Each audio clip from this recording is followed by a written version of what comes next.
Hi friends, a warm welcome to this recorded class. In the previous video, we have discussed about the analysis of compound sentences. Now in this video, let us discuss about the clauses and its types. So before I start the topic, I request all of you to subscribe my channel, and if you press that bell icon, then you'll be able to receive the notifications of my new videos. Please like my videos, share, and whatever doubts you have, you can put it in the comment box. Please watch this video till end, then only you will be able to understand what I am going to explain you. Okay, now let us see what are the clauses and its types. Before that, I'll put the link of the Instagram and Twitter in the description box. Please don't forget to follow me in that also. Okay, now let us come to the topic clauses. Okay, so in your classes, what all we are going to discuss, now I am going to tell you. Okay, what is a class, examples of clauses, types of clauses, and definition of clauses with examples. Okay, now let us see what is a class. A class is a part of a sentence. A class is a group of words that has subject and predicate. So a class is a group of words and it will have a subject and a predicate. Every complete sentence is made up of at least one or more clauses. So every complete sentence is made up of one or more clauses. There are few examples of clauses. See here, John bought a new car. Here it is a complete sentence. That means what, it has one clause. Next, if you take the next example, John bought a new car, but he is using his old car. Here in this sentence, you have two clauses. That is what here. See, John bought a new car is one clause, but he is using his old car is the other clause. Okay. Now, in your clauses, there are two types of clauses. That is independent clause and dependent clause. What is independent clause? So independent clause is also called as main clause. It expresses the complete idea or a thought. So it expresses the complete idea or a thought. It has a subject and a verb and can stand alone as a sentence. If we take the examples here, I saw a man. He was crying. So I saw a man is a complete sentence. It's giving you a complete meaning. It can stand alone and it has a subject and a verb. So it is a main clause. He is crying but nobody actions. So he is crying is giving you a complete meaning. Okay, you have subject and verb here and it can stand alone. So it is also a main clause. He is a wise man. Here, he is a wise man is giving you a complete meaning. Okay, and you have a subject and verb here and it can stand alone. So it is also a main clause. He bought a car which was too expensive. He bought a car is giving you a complete meaning and it can stand alone, and here you have subject and a verb. Okay, so it's the main clause. Next, if you take the next example, I eat some apples in the kitchen. So I eat some apples is giving you a complete meaning and it can stand alone, and here also you have subject and verb in this sentence. So it is an independent clause or a main clause. Okay, so we use few coordinators while writing the main clauses or independent clause.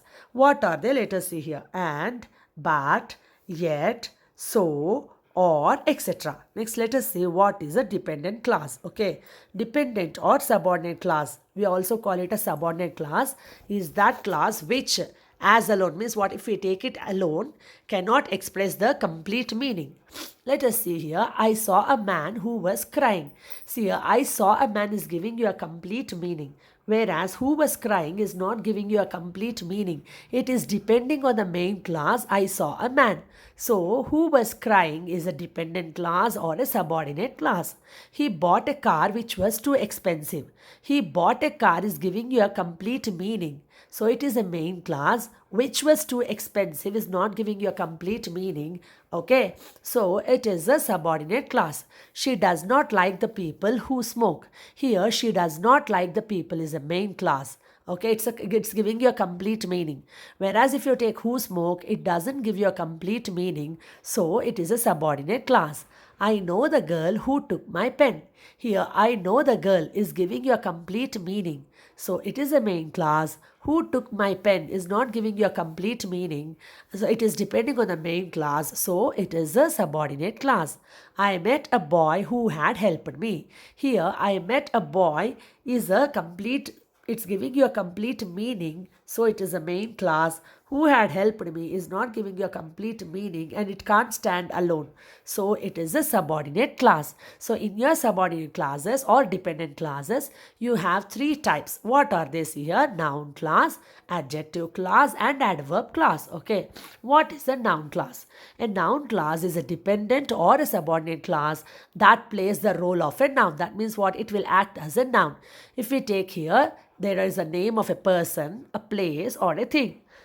Now, role of a noun means what? Noun means what here? You'll get name of a person, place or thing. Okay. Like any noun, a noun class can be a subject, an object or a complement. Okay. Noun class can be a subject or object or a complement. A noun class can be a subject of a verb. What Billy did shocked his friends. Here, what shocked his friends here? What Billy did. So it is talking about the verb shocked. So what Billy did is the subject of a verb. It is acting as a subject of the verb shocked. A noun class can be an object of a verb. Billy's friends didn't know that he could swim. So Billy's friends didn't know. What didn't Billy's friends know here? That he couldn't swim. So that he couldn't swim is a noun class and it is acting as an object of the verb know. A noun class can be a subject complement. Billy's mistake was that he refused to take lessons. What was Billy's mistake here? That he refused to take lessons. So that he refused to take lessons is a noun class and it is acting as the subject complement because it is talking about the subject Billy's mistake. A noun class can be an object of a preposition. Mary is not responsible for what Billy did. For what is Mary not responsible here? For what Billy did. So it is acting as the object of a preposition for. A noun class but not a noun can be an adjective complement. Everybody is sad that Billy drowned. So why are everybody sad here? Because that Billy drowned. So it is an adjective complement. But a noun can't be an adjective complement. Okay. Next, if you take, we have few clues to identify the noun class. There are few keywords. That means what? A noun class starts with these keywords. What are they? Shall we see that? Yes. That, what, why, whether, who, which, how. That means what? A noun class starts with these words. Okay. Now, one more clue is here. If you remove the class, what is left is generally not a complete sentence. Okay. Now, let us see the definition of adjective class. An adjective class is a dependent class that functions as an adjective. Okay. That means what? Adjective means what here? It modifies a noun or a pronoun. Student who study hard always get good results. So which student get good results here? Who study hard always. So if you ask the question which one, then whatever class you get, that is an adjective class. Okay. See, an adjective class provides information for a noun in another part of the sentence. In the second part of the sentence, you'll get the information of the noun. Okay. The cake that she bought was delicious. So, which cake was delicious? That she bought. So, the cake, about the cake in the second part of the sentence is given. What is that? How was the cake? Was delicious. Okay. Next, the people who live next door are good neighbors. So, which people are good neighbors here? Who live next door. The game which was played yesterday ended in a tie. Which game ended in a tie here? Which was played yesterday. So that is an adjective class. I visited the town where they met. So which town did you visit here? Where they met. So that is an adjective class. The leaders whom we elected will commence work next week. Which leaders will commence work next week here? Whom we elected. Do you know the woman whose picture is in the magazine? Which woman do you know here? Whose picture is in the magazine? She will always remember the day when the accident happened. Which day will she remember always? When the accident happened. Okay. Now, there are few clues to identify the adjective class also. See here. It will begin with the relative pronoun who, whose, whom, which and that, or a subordinate conjunction when, where and since. Okay. Now let us see what are adverbial clauses. An adverbial clause functions like an adverb. It functions like an adverb. It gives information about the time, place, condition, reason, manner or purpose of an action that occurred. About what will that adverb clause give information? See here. Time, place, condition, reason, manner, or purpose of an action. They modify whole clauses. Okay, if you take the examples here, I cannot go on holiday because I don't have enough money. So why you can't go on holiday here? Because I don't have enough money. It is the reason. It is giving the reason why you can't go on a holiday. So it is an adverb clause of reason. She ate as if she were starving for years. In the second example, how did she eat? As if she were starving for years. It is telling the manner of her eating. So it is an adverbial clause of manner. You should arrive at school before 10:30.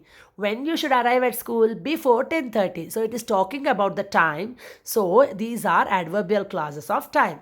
That is the cave where we held the meeting. Where did you held the meeting? In that cave. So where we held the meeting is talking about the place.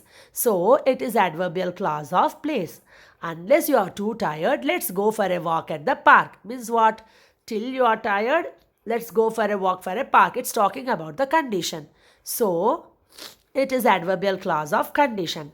I will get up early so that I will see you. So here, it is, why do you get up early? So that I will see you. It is talking the purpose. It is talking about the purpose of you getting up early. So it is the adverbial clause of purpose. Okay. Now here, how can you classify adverbial clauses? See here, there are few clues to identify adverb clauses of different types. Okay, see here now, adverb clause of time. In this adverb clause of time, we use words like after, as soon as, before, by the time, once, since, till or until, when or while, whenever. In the adverb clause of place, we use words like anywhere, where, everywhere, wherever. In adverb clause of reason, we find words like as, because, now that, since. In adverb clause of condition, we find words like even if, only if, unless, in case. In adverb clause of contrast means opposite here, we get words like although, even though, whereas, while. Hope you have understood this video, students.